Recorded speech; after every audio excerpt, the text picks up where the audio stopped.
Hello, my dear viewers. We have March 19 in the yard, and today my first material will be devoted to tactics. The tactics that the Russian and Ukrainian military adhere to today, how it has changed over the past few weeks, 10 days, and, accordingly, how events can develop further in connection with this. Well, over the past 10 there have been noticeable changes in the way both Russian and Ukrainian troops are fighting today. Please note that during this time there are almost no victorious relations from the armed forces of Ukraine.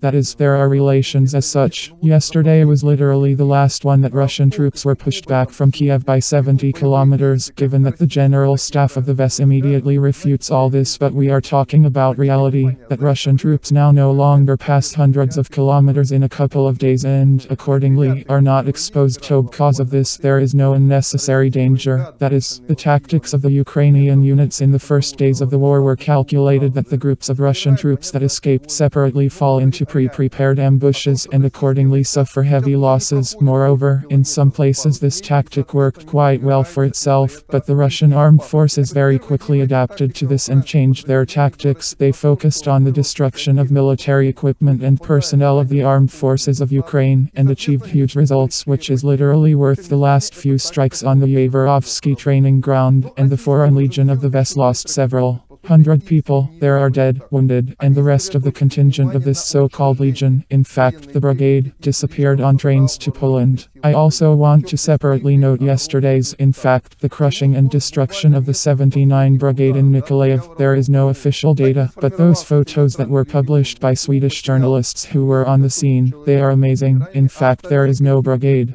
As I understand it, we are talking about comparable figures with the Yathev's training ground, and taking into account the fact that part of the brigade's forces are still fighting in the area of Severodonetsk and Lysychansk, and only part of the military personnel were at the base, plus the mobilized contingent, then in fact those parts of the 79 Brigade that were stationed in Nikolaev do not exist. Remained only those who are fighting today are not yet in the Donbas cauldron. The day before that a strike was made on Raifa. There were main defense forces concentrated at 2 points which were immediately hit. The total losses of the main defense at 2 sites were more than 50 people, which is a disaster for the shooting range defense of Raifa. 3 cases and 3 disasters that essentially reset the garrison of these places, and such episodes appear every day. I want to emphasize separately that in all these 3 operations, the Russian armed forces did not suffer. There are no losses, and this most of all kills the morale of the armed forces of Ukraine. The futility, that is, the technical superiority of the Russian army is becoming more obvious every day, and this is already bringing obvious results, and everyday activity is increasing to destroy armored vehicles of the armed forces of Ukraine, as well as successful examples of counter-battery warfare. One of the illustrative examples is the suppression of an artillery group in the area of Zaporozhye. I have already mentioned separately this moment during the counter-offensive, that announced counter-offensive of the VS, which was supposed to take place and formally took place, but in fact not. It turned out to be a rout. Moreover, I remind you, the assault groups that went on the attack near Kiev, they got into a fire bag, that is, an ambush that was created specifically for them, and in Zaporozhye everything was much simpler and more banal. Fire damage was inflicted on the concentrated forces by aircraft and artillery, and the attack choked before it began. I also want to pay attention separately during the battles in Rubzhnoye and Severodonetsk. In the first days of the offensive there were no large ODUK or serious ODUK infantry units, but the troops of the People's Militia of the LPR with attached Russian units. We focused our attention on the destruction of heavy equipment, which was carried out as a result of which, the cleaning of the frontier, it happened very quickly. That is, we see how the action of the Russian troops is changing, both tactically and strategically, and this brings results. But on the side of the VS today there is a strong hysteria. A good example, this is the last video recorded by a full-time propagandist, a full-time military propagandist of the Zelensky regime, Lesha Orestovich, who for the first time in 3 weeks of the war, I finally told the truth to the residents of Ukraine. I give a link to this video of him in the text line under the video. You can go to Leshenka and say that you are finally satisfied that he started telling the truth, and the truth is that there are no victories, which Leshenka has been talking about for 3 weeks in a row. On the contrary,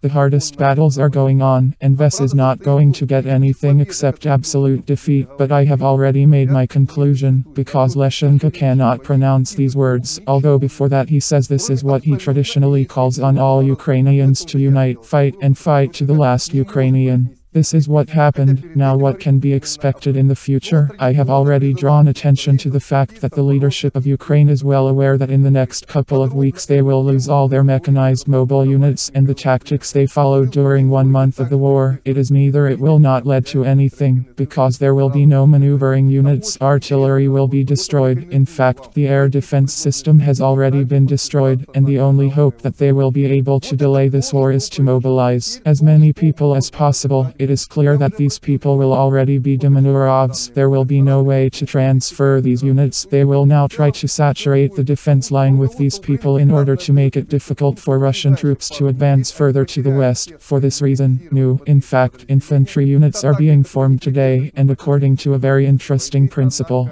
many the mobilized who are called up in the southern and eastern parts of Ukraine are sent further to the central part of the country, and the western Ukrainian contingent of the mobilized. Pay attention. Also, no one is in a hurry to transfer to the east, because everyone understands perfectly well that the east of Ukraine and the south of Ukraine, they are lost, and gradually the Kiev regime is building a line of defense already in central Ukraine on the right bank of the Dnieper. But as for me, official Kiev does not take into account the main thing here, the contingent that they are calling for today. It is absolutely not equal to the contingent that is fighting at the front today. These are absolutely demotivated people, and it is still unknown how they will behave at the first real clash with the Russian army, because as the experience of the defeated Foreign Legion in Yaware shows, and the destroyed 79th Airborne Mobile Brigade in Nikolaev, having received a serious fire defeat, these units cease to be combat ready. In general, no matter what, the nature of the fighting will change greatly once again in a few weeks. Everything says about it, and reports from the fronts and the preparations that are being made today on the right bank of the Dnieper. That's what I wanted to say in this issue. The next issue will traditionally be devoted to a military summary of what is happening at the front. Wait for it, and I think it will be released in a few hours. Goodbye. 9-й воздушно-десантной, вернее, аэромобильной бригады в Николаеве. Получив серьезное огневое поражение, эти части перестают быть боеспособными.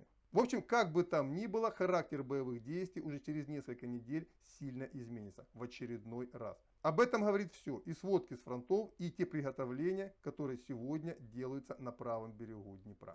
Вот это то, что я хотел сказать в данном выпуске. Следующий выпуск будет традиционно посвящен военной сводке, что там происходит на фронте.